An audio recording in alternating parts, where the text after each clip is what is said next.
You're looking to get a solid handle on something, maybe without sinking hours into playing or digging through forums, Yeah, right? just getting straight to the good stuff. That's exactly what we aim for here.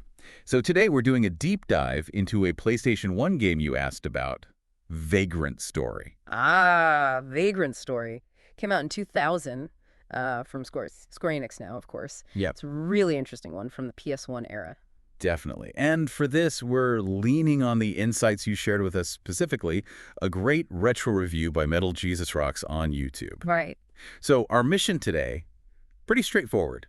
Figure out what made Vagrant Story such a notable game back then. We'll touch on, how it was made, the gameplay, the impression it left. Sounds good. Where should we start? The development. Yeah, let's set the scene. It was Square's last game for the original PlayStation, released right in 2000. Which is pretty late in the PS1's life cycle. The PS2 was just around the corner. But Square was still pushing that original hardware? Oh, absolutely pushing it. They were like swinging for the fences. The goal was this fully 3D RPG experience. And crucially, no pre-rendered backgrounds. That was a big deal then. Huge deal. Everything rendered in real-time 3D, plus they had this pretty complex lighting system going on. The reviewer we're using called it astounding for the time. And professional reviews back then, they were calling the graphics engine a modern classic. Which is kind of amazing when you think about what they were working with. Exactly. You got to remember the tech. The PS1, I mean, it was a 32-bit console, sure, but only 2 megs of RAM, a 33 megahertz processor. Wow. Yeah. To put that in perspective, the PSP, which came out years later, was something like 10 times more powerful. So pulling off that kind of 3D world on that hardware, that's some serious technical skill. It really is. It highlights how, strong art direction and just clever programming can work wonders, even with big limitations. Maybe Yeah. forces more creativity in some ways. Yeah, that makes sense. And it's funny, the reviewer even said that looking back now, the graphics obviously look dated. Yeah. But as he played, he actually started to appreciate them more. He mentioned, the character animations being surprisingly fluid. Ah. And the detail in the environments, even noticing facial expressions despite the low-res textures, it kind of makes you wonder, right? What's that? If they gave it a modern graphical makeover, could it find a whole new audience today? That's a really good question. It speaks to, the core design holding up. Okay, so let's shift to the game itself. What is Vagrant Story? Right. It's an action RPG.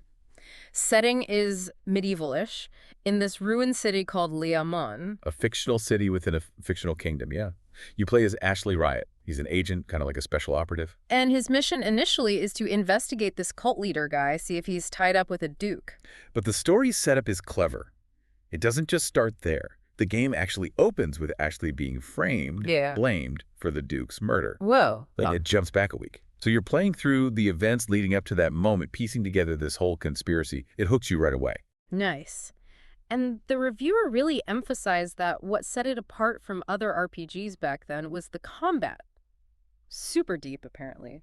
And lots of weapon crafting. Oh yeah, very much focused on combat mechanics and weapon modification. The gameplay loop itself is basically a single-character dungeon crawl. Okay. You're guiding Ashley through these interconnected areas, solving puzzles, fighting enemies, taking down bosses. It has a bit of that Metroidvania feel in how the world connects and opens up. Right, I get that.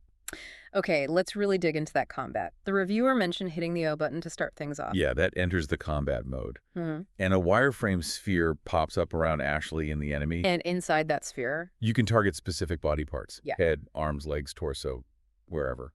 And hitting different parts has different effects, Damage varies. Maybe you can cripple an arm or something. It's the first strategic layer. Okay, tactical. And then there's chaining attacks. Chain abilities. Right, this is key. You can link attacks together. After you hit, you press another button with precise timing, like right during the animation. Ah, so it's rhythmic. Exactly. Nail the timing and you start building these big combos, doing way more damage. It rewards skillful play, not just button mashing. Sounds pretty involved. What about magic? How does that work? Magic isn't something Ashley just has. He has to find grimoires magic books, basically. Dropped by enemies? Sometimes, yeah. You find a grimoire, use it, and Ashley learns that spell. Then you can cast it using magic points. So it adds this sort of collection and discovery element to getting spells. Okay, interesting. Now, the risk meter, the reviewer seemed to think this was really central. Oh, absolutely. It's maybe the core mechanic in combat. There's a meter on screen. Every time you attack, it goes up. Okay. And what does higher risk mean? It means Ashley gets, sloppier. His accuracy drops, so he starts missing more often. And crucially, he takes more damage from enemy hits. Ah, so it's a trade-off. Attack more, become more vulnerable. Precisely. It's this constant risk-reward calculation. Think of it like fatigue, maybe. The more you exert yourself attacking, the more open and less precise you become. Gotcha. So you can't just wail on an enemy indefinitely. Not effectively, no. Yeah. Especially not on bosses. Those fights can be long. If your risk gets sky high, you're going to get crushed and you won't be winning much anyway. So you need to manage it. How? Potions. There are items you can use mid-combat to lower your risk level, bring yourself back into a more effective state. Right, so it's attack, watch the meter, maybe use an item, attack again. Yeah, finding that balance. The reviewer said mastering this system, that whole dance, felt pretty satisfying and a lot of fun. It does sound unique, but okay, let's pivot to the problems, because the reviewer definitely had some. That save system sounded rough. Yeah, he called it stingy, and that seems fair. He described levels where you might get only one save point, maybe two if you're lucky. Only one or two in a whole level. Often just at the beginning or maybe right before the end boss. Ouch. So, okay, let's say you fight through a whole tough area, solve some puzzles, finally get to the boss. Right. And you realize your weapon setup is totally wrong for this guy. Like, it barely does any damage. Yeah, classic RPG problem. But here, if your last save was like 20 minutes ago at the start of the level. You have to replay that whole section just to try again with a different weapon. Oh, man. Exactly. He said it pissed him off. He acknowledged some players might like that hardcore challenge, but he felt it crossed the line into being cheap difficulty. I can totally see that. That sounds incredibly frustrating. And the menus didn't help either, apparently. No, that was another point of friction. He mentioned having to read the manual twice just to figure out the menus properly. Read the manual twice. Wow. What was so confusing? Stuff wasn't where you'd expect it. Yeah. He gave the example of like weapon configuration options being buried in the setup menu. The setup menu, where you'd normally change like screen brightness or controls. Yeah, not the most intuitive place for managing your gear.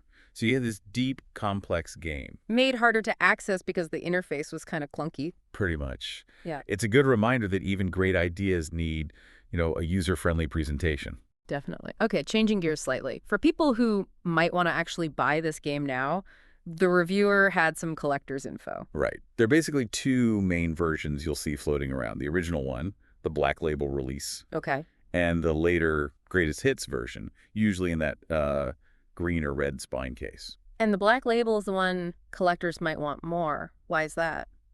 Because the original Black Label print run came with a second disc, a bonus disc. Oh, what was that? Playable demos of other big Square games from that time.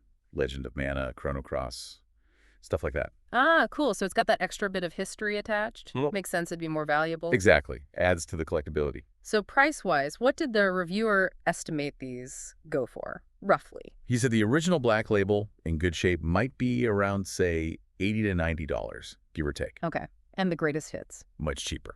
More like $20 to $25. So more budget-friendly if you just want to play it. Yeah. But prices always change, depending on condition and where you look. Good to know. Useful info for retro hunters. Okay, let's try and pull all this together. What are the main takeaways from this deep dive on Vagrant's story? Well, I think it's clear it was technically super ambitious for the PS1, really pushing the 3D capabilities, the lighting. It got a lot of praise for that back in the day. Yeah, and that combat system sounds incredibly deep and unique. The targeting, the chaining, that whole risk management thing. Definitely its defining feature, I'd say. It offered a really strategic, thoughtful action RPG experience, different from a lot of its contemporaries. You also had those rough edges. That save system sounds brutal. Yeah, definitely unforgiving. And the menus could clearly be a hurdle. Right. Yet despite those issues, and the graphics being, old by today's standards, the reviewers still found a lot to appreciate, especially in the core gameplay. Which kind of leads us to a final thought, maybe for you, the listener, to chew on. Go for it. Given that appreciation for the game, despite its age and complexities, what does that really tell us about what makes a game last? Is it purely about the tech? Or is it more about, solid core mechanics, atmosphere, that fundamental game design? Can focusing on those core elements create something compelling even when you're working with, serious technical limits? Exactly. Something to think about.